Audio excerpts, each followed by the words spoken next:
Muito bem, muito bem-vindos todos, né? A gente fica muito feliz de estar aqui, né? De vermos corações tão queridos aqui junto. O Léo, com essa música, muito melhor do que qualquer fala, falou o que eu tinha pensado em dizer em relação à prece. Eu acho que hoje nos colocamos em posição de rogativa, né, nesse momento difícil que o mundo está vivendo, né, como damos trabalho à espiritualidade, né, frente ao nosso egoísmo, nosso orgulho. Então rogamos, Jesus, Senhor, né, diante das nossas inúmeras dificuldades, que possa direcionarmos todos nós, nossos melhores pensamentos, vibrações, ao leste europeu, né, a zona fronteiriça entre a Rússia e a Ucrânia, que possa iluminar o raciocínio daqueles governantes, né, para tomar as melhores decisões, né, para mudar as decisões que foram tomadas, né, sempre no amparo, conforme entendia Jesus, na caridade, sendo bom, sendo indulgente e perdoando.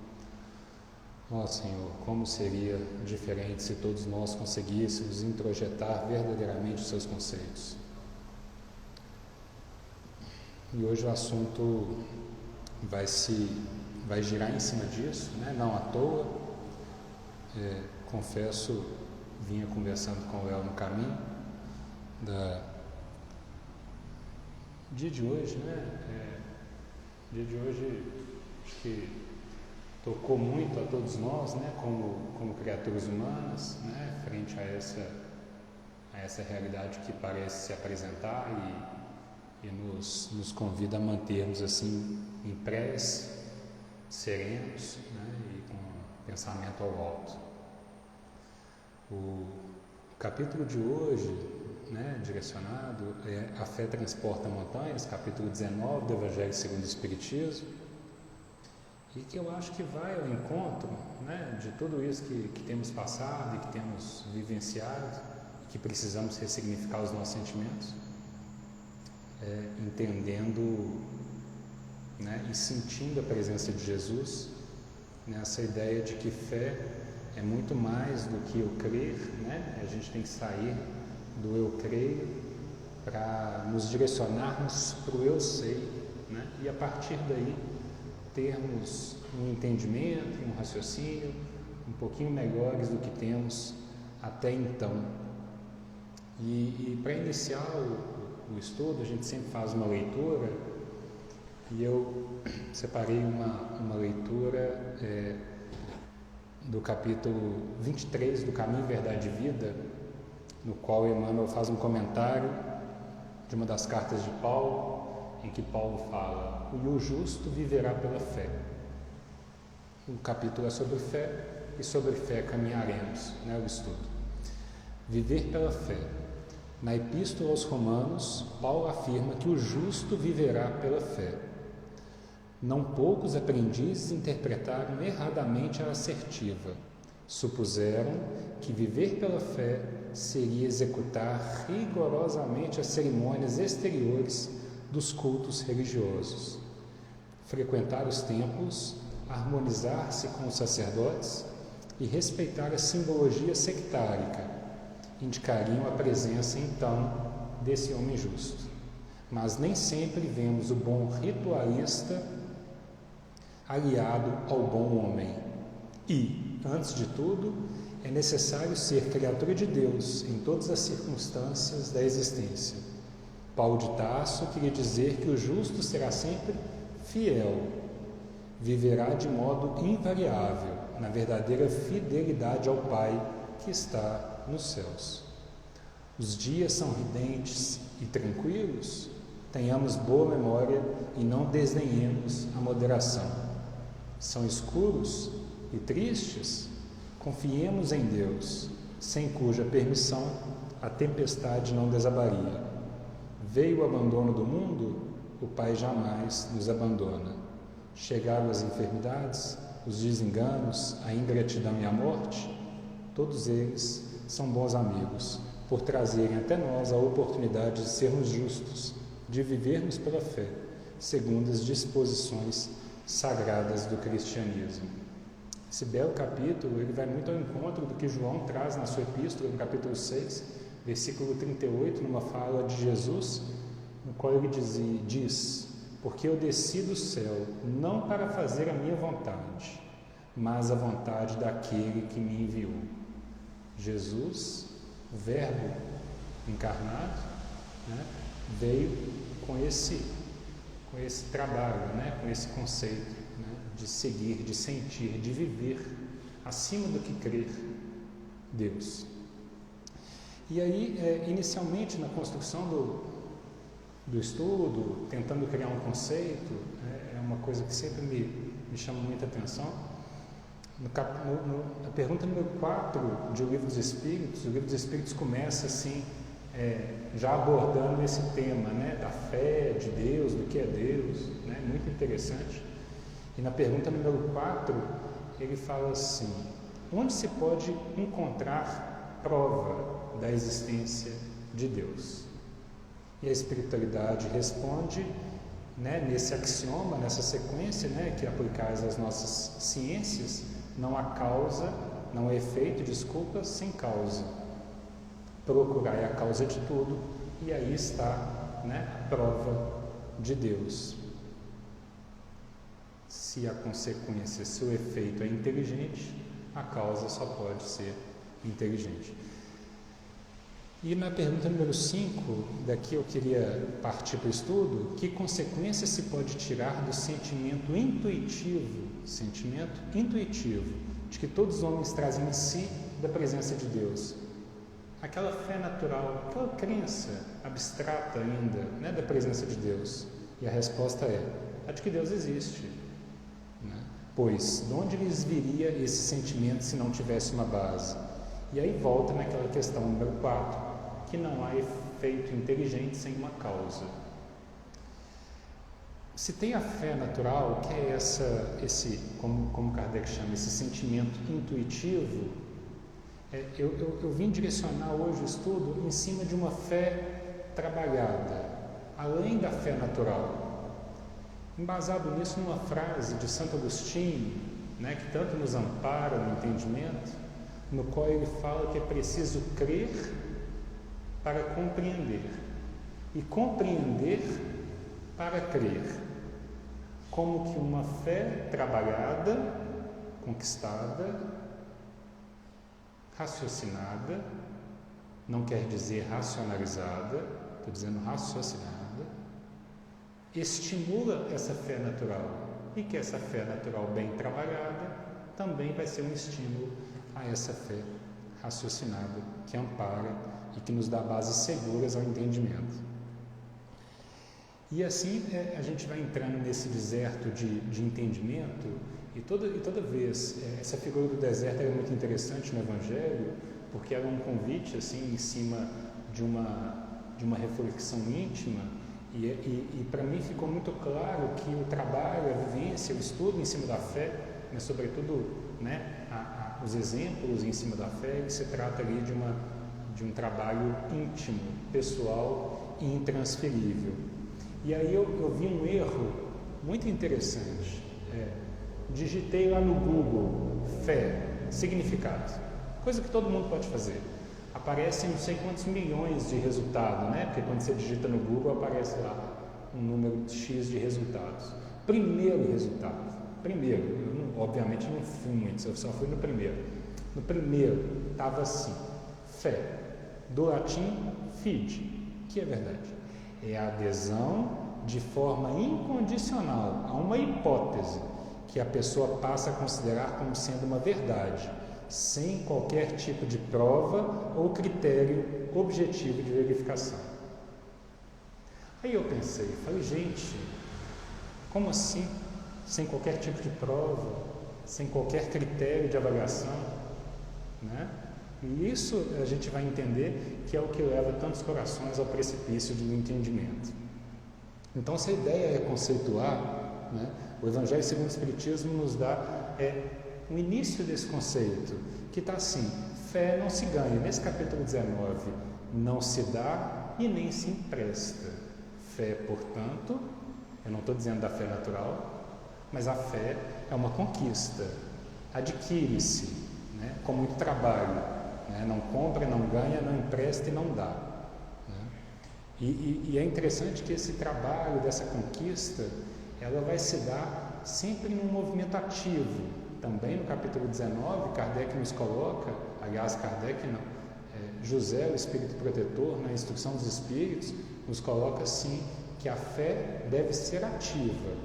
Isso também é um fator que me chama muita atenção, porque o ativo, o proativo, é uma figura também que aparece no Evangelho, né, recorrentemente. Aliás, aparece sempre em Jesus. Jesus estava sempre em movimento, ele estava sempre caminhando, ele nunca estava às margens, né, ele estava sempre ao caminho, né, salientando, assim como o Livro dos Espíritos nos salienta, a importância da boa vontade. Quão de nós tem verdadeiramente boa vontade, mas boa vontade como sendo a potência maior da alma, conforme o Leon Denis nos trata no programa do Ser, no Destino e da Dor.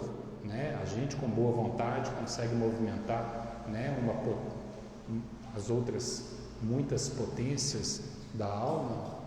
E aí quando a gente vai na etimologia, né, no conceito mesmo, agora saindo do Google, né, vamos assim aprofundar mais desse erro do Google, realmente o latim, né, vem de fides, e fides em latim é fidelidade. Isso o Google não fala, né, mas o fides significa fidelidade, que também vem de um conceito da língua hebraica, no qual fides vinha como emuná. Haroldo trata disso em algumas passagens, Haroldo Dutra, que traduziu, né, o Evangelho ali direto do grego para o português. Isso aparece na Gênesis e aparece nas cartas de Paulo, né, que o justo viverá pela fé, o justo viverá pela emuná, o justo viverá pela fidelidade, E no conceito hebraico, a gente tem alguns significados, alguns adjetivos desse emuná, que é tão estranho a nós outros: fidelidade, firmeza, constância, lealdade, honestidade, né? E isso parece fazer muito mais sentido no entendimento de quando a gente vai trabalhando esse conceito da fé. Então, o posicionamento assim, do estudo no item 11 desse capítulo 19 do Evangelho segundo o Espiritismo, né, no qual Kardec coloca lá que a fé deve ser ativa, como a gente falou previamente. Ele coloca um dado interessante que também me chama a atenção e eu acho que vale a pena uma reflexão, que ele coloca que a fé é a base da regeneração. É a base segura da regeneração. É preciso que essa base seja forte para que não abale o edifício, a construção da fé em bases firmes. A fé sincera é empolgante e contagiosa. São alguns adjetivos que Kardec coloca lá.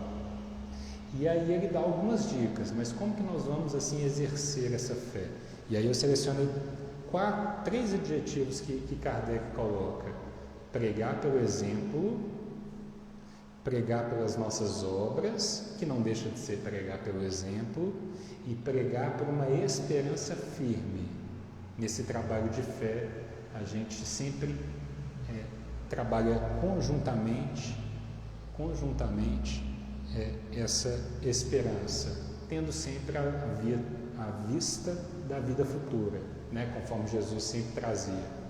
E aí, na última frase, no último parágrafo desse item 11, Kardec coloca assim: tende, pois, a fé com o que ela tem de belo e de bom, com sua pureza e a sua racionalidade.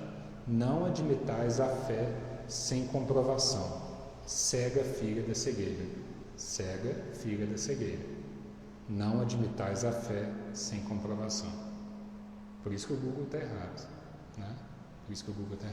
O capítulo 40 do Vinha de Luz, denominado Fé, né, um livro psicografado por Chico, né, pelo nosso professor de Evangelho, que é o Emmanuel. Emmanuel abre esse capítulo Só para esperar para a gente não competir. Né? Emmanuel abre esse capítulo com a seguinte frase: a árvore da fé viva não cresce.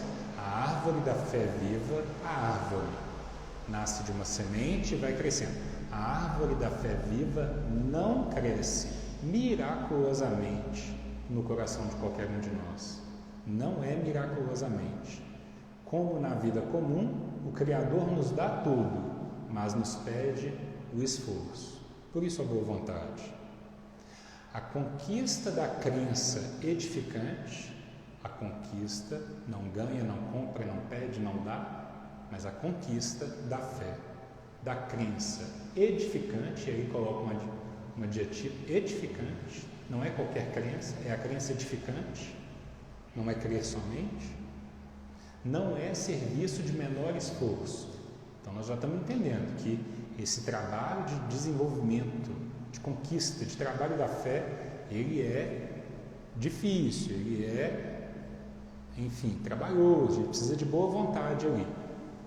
Mas coloca nas nossas mãos, olha como é que coloca nas nossas mãos. A sublime virtude é construção do mundo interior, em cujo desdobramento cada aprendiz, cada um de nós, funciona como orientador, engenheiro e operário de si mesmo. Somos, todos nós, artífices da nossa história. Somos personagens principais da nossa própria história, inclusive responsáveis tão somente pelo desenvolvimento, pela conquista, né, da fé. Ele coloca depois assim: ninguém pode, pois, em sã consciência, transferir de modo integral, ou seja, a gente tem um amparo, mas a gente não pode transferir de forma integral a vibração de fé a espírito alheio, porque realmente é a tarefa que compete a cada um de nós. E faz um alerta no final desse parágrafo. Há muitos perigos sutis contra ela, contra o desenvolvimento da fé, que é o que trata o capítulo. Há muitos perigos sutis. Livros, uma conversação inadequada, um pensamento desagradável. O que mais que ele cita? Discussões excitantes. Né? Então a gente precisa efetivamente dessa vigilância para não sermos atacados por esses mecanismos que vão minando, que vão atacando a nossa defesa de fé. E não é à toa que o Evangelho nos dá essas bases seguras para a conquista, para o desenvolvimento da fé. E isso no Evangelho segundo o Espiritismo, a gente, né, sempre fala disso aqui, outros amigos e corações queridos também falam muito disso, da forma pedagógica com a qual o Evangelho segundo o Espiritismo é colocado, porque como a gente pode ter fé no entendimento do qual a gente está começando a tratar, se a gente não for calmo, manso e pacífico? Como a gente ser fiel num verdadeiro sentido de fé, se a gente não tiver o coração puro, se a gente não for misericordioso, se a gente não amar ao próximo, se não amar aos nossos inimigos, se não exercer, sobretudo, o lema principal, que é a caridade? Como seremos fiéis? Como teremos fé? Porque eu estou falando mais fiel, porque fé, às vezes, a gente entende como um mecanismo passivo, e não é, é um mecanismo ativo, de conquista, de fidelidade. Então, toda vez que eu falar fé, pensemos, então, em fidelidade. Há um capítulo, também por Emmanuel, num livro que chama Bênção da Paz, e como precisamos de paz, né, atualmente, um capítulo que chama Na Conquista da Fé, que vem também trilhar esse mesmo caminho, né, que falamos aqui do trabalho árduo da conquista. E ele começa assim: louváveis todas as nossas considerações referentes à coragem da fé. Ou seja, ter fé, ter fidelidade, é um ato de coragem, é um ato de resistência, é um ato, sobretudo, de lucidez frente ao entendimento da verdadeira vida de Jesus, né? Seguir Jesus. Então, é um ato de coragem, um ato íntimo. E ele coloca aqui segurança íntima, tranquilidade e funcional. ou seja, o desenvolvimento da coragem de desenvolvermos a fé, então, vai nos dar essa tranquilidade íntima. Mas, Emmanuel sempre tem um mas, e essa é uma construção que Emmanuel usa, e a gente enxerga isso em alguns capítulos, ele coloca assim: falta-nos reconhecer, tracinho, mas reconhecer claramente. Falta-nos reconhecer, mas reconhecer mesmo, né? Olha como é que isso é como aquela construção no qual Jesus, né, também repete às vezes como que afirmar o conhecimento. Então, falta-nos reconhecer, mas reconhecer claramente que Deus está em nós, conosco, junto de nós, ao redor de nós, e que por isso mesmo é imperioso de nossa parte aceitar as lições difíceis, porque Deus está em nós, junto de nós, está conosco, ao redor de nós. Por que questionaremos alguma experiência difícil? Ser fiel, ou seja, ter fé, é entender, mas entender verdadeiramente que Deus está conosco. Como Jesus, que veio, como no João, que veio aos desígnios do Pai. Nesse sentido, e aqui é uma pérola, nesse sentido, jamais desinteressemos do aprendizado. Ou seja, tudo é aprendizado e não podemos nos desinteressar deles. Quando as leis da vida, e aí tratamos isso como as leis morais, as leis de Deus, as leis naturais, quando as leis da vida, quando seguimos as leis da vida, compreendemos que as dificuldades, aqui do ponto de vista encarnado e tal, são imprescindíveis para a nossa própria evolução e que nos favorece o reajuste, assim comenta Emmanuel.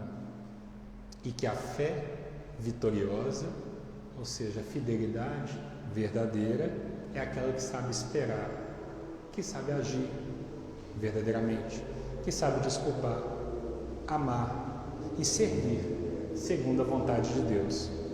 Interessante que eu fui pensando palavras depois, assim, para resumir, do que esse capítulo trata de como conquistarmos a fé. E as palavras mais repetidas, obviamente eu peguei aqui só alguns trechos, mas se a gente for ler o capítulo todo, as palavras mais repetidas são resignação, paciência, calma, amor e a certeza do Pai. Como Emmanuel fala, saber, mas saber claramente que o Pai está conosco, em nós, ao redor de nós. Né? Isso é ter fé, é desenvolver a fidelidade. E aí, entendendo isso, fiquei pensando, mas quais são as bases seguras em termos práticos assim para desenvolvermos? Né? Porque a gente na doutrina tratamos muito da fé raciocinada, a gente ouve isso muito no círculo das conversas, nos estudos. Né? O capítulo 19, que é esse do qual tratamos, do Evangelho segundo o Espiritismo, no seu item 6, Kardec nos coloca da seguinte forma: do ponto de vista religioso, a fé consiste na crença em dogmas especiais que constituem as diferentes religiões.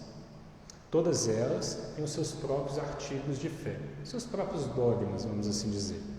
Sob esse aspecto, a fé pode ser raciocinada ou cega. Muito bem. Se desenvolvermos a fé no erro, assentado no erro, assim Kardec fala, em assentado no erro, cedo ou tarde ela desmorona. Somente a fé que se baseia na verdade garante o futuro, porque nada tem a temer no progresso das luzes, desde que o verdadeiro é verdadeiro na obscuridade, também é na luz. O que é verdade, não importa onde esteja. E daí, a gente tem aquela frase também neste capítulo, no qual Kardec traz: a fé inabalável é aquela que encara, não no sentido da agressão, obviamente, mas que se coloca de frente à razão em qualquer tempo, face a face, em qualquer tempo.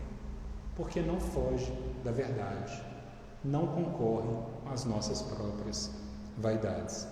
E aí na pergunta 355 do livro O Consolador, que é também um livro de perguntas e respostas, mas nesse caso por Emmanuel, pergunta 355, a pergunta é: será fé acreditar sem raciocínio?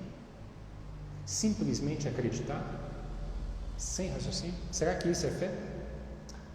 E Emmanuel responde: acreditar é uma expressão de crença, como que o crer, lá naquela fé natural que começamos tratando, fosse um embrião da fidelidade. Acreditar é uma expressão de crença, dentro da qual os legítimos valores da fé se encontram embrionários. Então, acreditar é um primeiro passo e é importante. É o que eu chamei aqui de fé natural. O ato de crer em alguma coisa demanda necessidade de sentimento de raciocínio. Mas admitir as afirmativas mais estranhas sem um exame minucioso é caminhar para o desfiladeiro do absurdo, onde os fantasmas dogmáticos conduzem as criaturas a precipícios. Acreditar sem um exame minucioso é caminhar para os desfiladeiros do absurdo. Por isso, nos estimulamos àquela questão da fé baseada em cima de um raciocínio conforme entendia Jesus. E aí, interessante que encontrei um capítulo a partir de uma palestra de um irmão que tanto admiramos, que é o Arthur, no qual ele faz uma reflexão de mão de volta. Se tratamos tanto da questão da fé raciocinada, conforme a pergunta 355, qual é o valor, então, do raciocínio iluminado? Do raciocínio iluminado. E aí, na mesma resposta, 355, do Consolador, que é a continuação ali desse desfiladeiros, Emmanuel coloca assim: mas também interferir nos problemas essenciais da vida, sem que a razão esteja iluminada pelo sentimento, é buscar o mesmo declive onde os fantasmas impiedosos da negação conduzem as almas a muitos crimes. Então, se precisamos ter uma fé raciocinada em cima do que a gente fala, precisamos também ter, sobretudo, um raciocínio iluminado. E aí vem o desenvolvimento das duas asas do espírito, a moralidade e a inteligência. A gente sabe que, infelizmente, a gente caminha mais na inteligência do que na moralidade, mas que precisamos ali, nessa figura de linguagem, tentar equilibrar, essas duas questões. Compreender para crer e crer para compreender, conforme falava Santo Agostinho. E o capítulo no qual trata disso é um capítulo 48 do livro Coletâneas do Além, também por Chico, pelas mãos abençoadas de Chico, também pelo nosso professor de Evangelho, Emmanuel. O capítulo chama Sentimento e Razão. É um capítulo interessante porque leva as reflexões realmente salutares. E ele coloca assim: nos círculos espiritistas, nos círculos espíritas, enfim, a mesma coisa, muito se tem falado de uma fé raciocinada, mas poucas vezes de um raciocínio iluminado, frente a essa seara no qual a gente está querendo entrar. Se é certo que o sentimento sem a fiscalização do raciocínio pode conduzir ao absurdo dogmático, o raciocínio sem o sentimento pode conduzir a um absurdo ainda mais lastimável. Está aí, a questão da música, a questão da prece de hoje, frente aos nossos desafios lá no leste europeu. É um raciocínio sem a iluminação. O cérebro e o coração não podem viver separados na tarefa construtiva. Sem a perfeita harmonia de ambos, todo trabalho edificante torna-se impossível. O primeiro, ou seja, o cérebro, sem o segundo, ou seja, o cérebro sem o coração, fez o veneno ideológico da negação, daquela ciência materialista pura e simples. com as suas nefastas consequências de negação, de perda do valor à vida e tudo isso que a gente tanto sabe. E o segundo, ou seja, o coração sem o cérebro, o sentimento sem o raciocínio, a gente pode achar vários adjetivos, descansou nos domínios da fantasia e da extravagância dogmática. E com todo respeito, como é libertador entendermos que o céu ou que o inferno está dentro do nosso caminhar, e não como um lugar físico no qual iremos, que eu acertei X e errei Y, vou para tal. Errei Y, acertei X, vou para outro tal. Como é libertador saber disso? Com todo respeito aos nossos irmãos, e aqui sem nenhuma crítica, estou dizendo aqui dentro do nosso círculo, como é libertador termos o raciocínio em cima da fé. Por esse motivo, de um entendimento de raciocínio sem a iluminação da fé, que todos os investigadores da verdade transcendente que percorrem a estrada da experimentação, ou seja, a ciência, sem a fé, assim traz Emmanuel, marcham às escuras, e não raro esbarram na solidão e nos desesperos supremos, porque o materialismo, a ciência pura e simples, não preenche. Einstein, talvez um dos grandes cientistas contemporâneos, falava que a ciência sem a fé manca. É isso aí, não preenche. Fato é este. E aí Emmanuel continua já para o caminho final.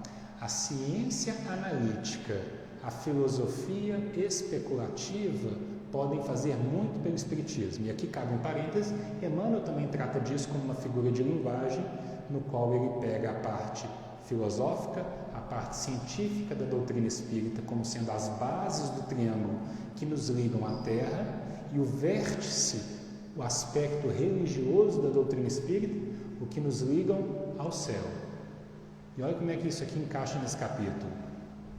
A ciência analítica e a filosofia especulativa podem fazer muito pelo Espiritismo, mas sem a claridade, sem a luz religiosa, estaria destinada a representar um papel como tantas outras filosofias humanas, e que sumiria, né? Ele fala aqui de uma forma mais filosófica, mas no final das contas é isso.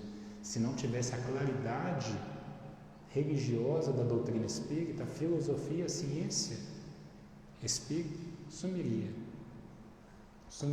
né? Acabaria, como ele diz aqui, no sarcófago das bibliotecas esquecidas. Os espiritistas, os espíritas sinceros devem saber que a ciência e a filosofia do planeta são um conjunto de verdades provisórias. O aspecto religioso não, mas a ciência e a filosofia são provisórios, porque a ciência espiritual é infinitamente superior à ciência material, que vem desenvolvendo naturalmente, graças a Deus é assim, né? E por isso o nosso raciocínio deve ser iluminado, porque o nosso raciocínio, por mais robusto ou não dentro da capacidade de cada um de nós, ele é sempre ilimitado se enxergarmos a ciência espiritual. E aí termina assim esse capítulo que é tão bonito. E é ainda por isso que todos os trabalhadores espirituais da grande causa centralizam os seus ensinamentos em Cristo Jesus, fundamento de toda a verdade sobre a terra e modelo supremo de todas as criaturas humanas em face à necessidade imediata de nossa renovação interior. E por isso que o guia e modelo, conforme traz no Livro dos Espíritos, é Jesus. Essa é a figura principal, esse ser incomparável, né? E aí, para chegar na fase final, a gente leu a pergunta 355 do Consolador, e aí eu vou voltar aqui na 354, para tentar fechar aqui o entendimento. E a pergunta 354 é: pode-se definir então o que é fé? Pode-se definir então o que é fé? Ter fé, a resposta é: ter fé é guardar no coração a luminosa certeza de Deus. Por isso lá estamos com Deus, ao redor de Deus. Deus está conosco, está dentro de nós, enfim. Ter fé é guardar no coração a luminosa certeza de Deus. Certeza. Certeza que ultrapassou o âmbito da crença religiosa, fazendo o coração repousar numa energia constante de realização divina da personalidade. Conseguir, ou seja, uma conquista. Conseguir a fé é alcançar a possibilidade de dizer, de não mais dizer eu creio, mas afirmar eu sei, com todos os valores da razão tocados pela luz do sentimento, o raciocínio iluminado. Todos os valores da razão tocados pelo sentimento. Como faltamos com isso, como criaturas humanas? Que o nosso raciocínio seja mais tocado pelo sentimento. E finalizando, a gente achando aqui dentro do próprio Evangelho, numa breve história, né, do nosso irmão Pedro, Simão Pedro, que foi ali, né, companheiro de Jesus. Jesus fez o primeiro evangelho do lar na casa de Simão Pedro, né? Foi tratado assim no bom sentido, né? Em alguns momentos como homem de pouca fé, né? Homem de pouca fé. Depois ele nega Jesus por 3 vezes, mesmo sendo avisado que aconteceria isso, né? Depois ele entende a história e aí confirma a sua fé, ele assume a sua fé. Pedro, apacenta as minhas ovelhas. Pedro, apacenta as minhas ovelhas. Pedro, apacenta as minhas ovelhas. Como que para cada negativa tivesse 3 afirmativas, uma afirmativa, né? Foram 3 negativas e 3 afirmativas. E aí Pedro foi esse trabalhador árduo, né? Ou seja, Pedro, mesmo ao lado de Jesus, ele foi trabalhando ao longo da sua existência o desenvolvimento dessa pequena semente de mostarda, virando uma árvore frutífera de fé, de fidelidade, de crença e muito mais do que isso, de certeza em cima dos conceitos do que, né, Jesus nos traz. E finalizamos, né, muito gratos pela oportunidade, assim, e com uma reflexão que a gente possa pensar sobre uma frase de Paulo, que também tanto nos ampara no entendimento, ao final da sua existência, ali naquele momento, já numa carta aos Romanos, no qual ele trata, né, combati o bom combate, acabei a carreira, mas guardei a fé. Fiz tudo e me mantive fiel. Sofri para chegar no final, mas estive fiel.